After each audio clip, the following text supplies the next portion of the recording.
یہ اسی رمضان کی بات ہے۔ سائقہ اپنی 7 سالہ بیٹی حورین کو وہ شاپنگ دکھا رہی تھی جو اس نے اپنی بیٹی کے لیے کی تھی۔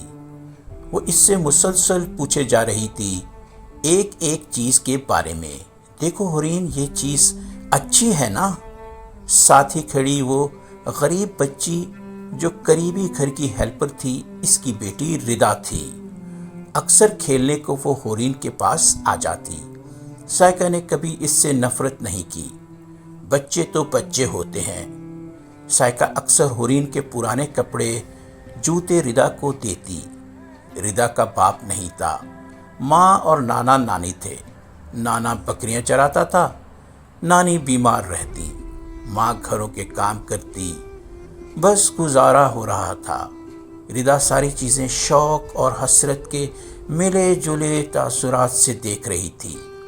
سائقہ نے جو ہی ردا کو دیکھا، اسے ردا بہت پیار آیا۔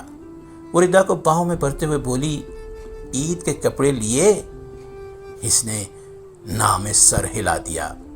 سائقہ نے کہا، تم بھی میری حورین ہو، انشاءاللہ عید کے دن نئے کپڑے پہنو گی۔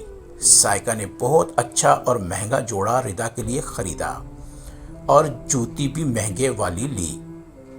اس کا خیال تھا جیسا پہنو ویسا ہی دو، تاکہ غریب کچھ عرصے پہن تو سکے۔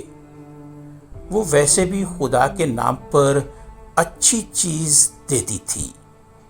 اس نے کھیلتی ہوئی ردا سے کہا، اپنی امی کو بلا لو۔ وہ گئی، ماں کو لے کر آئی۔ سائقہ نے شاپر ردا کی امی کو دیتے ہوئے کہا، حورین کی طرف سے ردا کی گفٹ۔ اس کی ماں کی آنکھیں خوشی سے چھلک پڑیں۔ بولی، باجی آپ کو کیسے پتا؟ ردا کے پاس عید کا جوڑا نہیں۔ میرے پاس اتنے پیسے نہیں کہ خرید سکوں۔ میری تنخواہ گھر کے راشن میں چلی جاتی ہے۔ مجھے دکھ تھا سارے بچے نئے کپڑوں میں، میری بچی پرانے کپڑوں میں۔ اللہ پاک آپ کو اس سے بھی زیادہ دے گا۔ ماں نے جیسے ہی ردا کو دکھایا، ردا نے شاپر اپنی ماں سے لے کر ایسے باہوں میں بھر لیا کہ کوئی اس سے اس کی کائنات چھین نہ لے۔ دوستو، ہمیں چاہیے کہ اپنی زندگی میں جو بھی خوشیاں ہمیں میسر ہیں، اسے اپنے آس پاس محروم لوگوں کے ساتھ بانٹ لیں۔ خوشیاں بانٹنے سے بڑھتی ہیں اور غم بانٹنے سے کم ہوتے ہیں۔